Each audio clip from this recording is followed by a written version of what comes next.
Technology is bringing history out of the textbooks, making it accessible at the touch of your fingertips. The history of Coral Gables is now available on your computers or mobile devices on demand.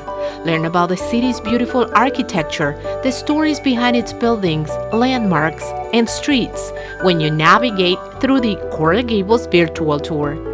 It provided a new paradigm in terms of how we view history. Instead of a chronological linear progression over time, it enabled us to look at history on a temporal scale, using mapping technology and geocoding the content, telling the story in 3D. So this is pretty cutting edge. I mean, the traditional historians hadn't seen anything like this before. This interactive application is the result of years of collaborative effort between the City of Coral Gables and Florida International University. The virtual tour contains over 11,000 objects, including pictures, maps, books, and other items obtained through specialized archives rarely shown to the public. We've been very lucky to have a long-standing relationship with the city and to have access to great resources like the Coral Gables Historical Resources Department. They have a number of historic photographs that outline the history of the city. There's a fantastic collection of homes, photographs of homes in the Curating Realty collection, and that dates back to the late 1940s. So that's actually a photographic historical record of the way that those buildings looked at the time. 5,000 of these pictures belong to residential homes, and at least 50 more belong to landmarks, which are displayed with a brief history text and an audio narrative. The De Soto Plaza and Fountain, built in 1925, is named after Hernando de Soto, the Spanish explorer and conquistador. Hopefully increases accessibility for not only visually impaired, but also if we need to have screen readers run through the text, it's also available to those communities. We had members within the Digital Collection Center actually geolocate many of the buildings and the homes. So we found the point coordinates and created polygons. So if you want to find particular homes on a street, you can search for that street by name, or you can visit a map and actually see the locations of the homes on the map. The virtual tour is an interactive system which provides users with the option to choose a single point of interest or to create a path to navigate through.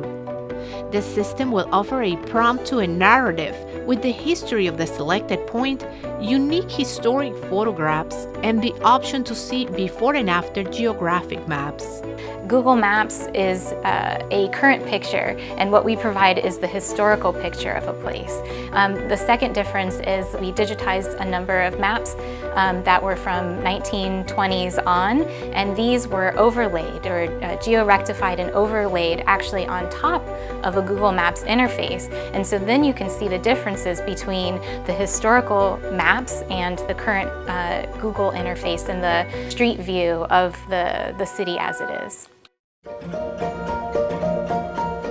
The virtual tour is a comprehensive program with many components, which took nearly 5 years to complete. Members of FIU's Digital Collection Center invested nearly 13 years researching items with historical significance and manually scanning them in the system. However, none of that would have been possible without the operational software that runs the system. This is Jennifer Fu, head of FIU's Geographic Information Systems Center. Here's where experts on computer programming and software development work to create the virtual tour.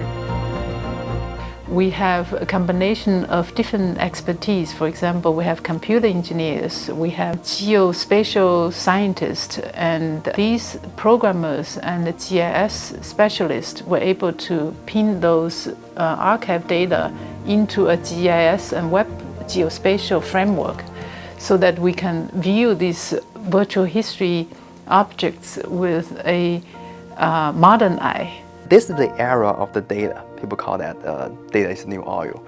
So users should think about, once you have the data in your place, how can I use it? Because data itself, if you're not using it, the value is zero. There's no value in there. You have to find a way to best use the data. So the challenging part is how to get the end user involved in those applications, either to review the data, to get the knowledge from there, because data itself have a lot of knowledge, but how you transfer this knowledge to the end user through your application is a very delicate design. Members of the community can also contribute to enrich the visual content of the virtual tour by providing their own personal items with historical value. There's a community member that's been a long-standing community member of Coral Gables who has those images in their personal collection. It would be wonderful to kind of fill in the gaps and to improve the digital collection and what's available broadly to the public. The City of Coral Gables is the first one to have this kind of virtual history of its own, mainly because it's a city that treasures its past and it's proud to share it with anyone who's interested. Coral Gables, particularly in Florida, it's a city of great culture and history, and Coral Gables citizens, they're very aware that the city's cultural heritage is one of their city's biggest assets, and they wanted to be able to share these assets with the community and also promoting the city through this venue. It would be wonderful if more cities were able to embark on these types of projects. I know that there are a lot of historical digitization projects nationally, but I think the biggest difference is how we were able to grow and build upon the various projects with the City of Coral Gables to develop kind of a really broad array of different types of services and things like that for the city.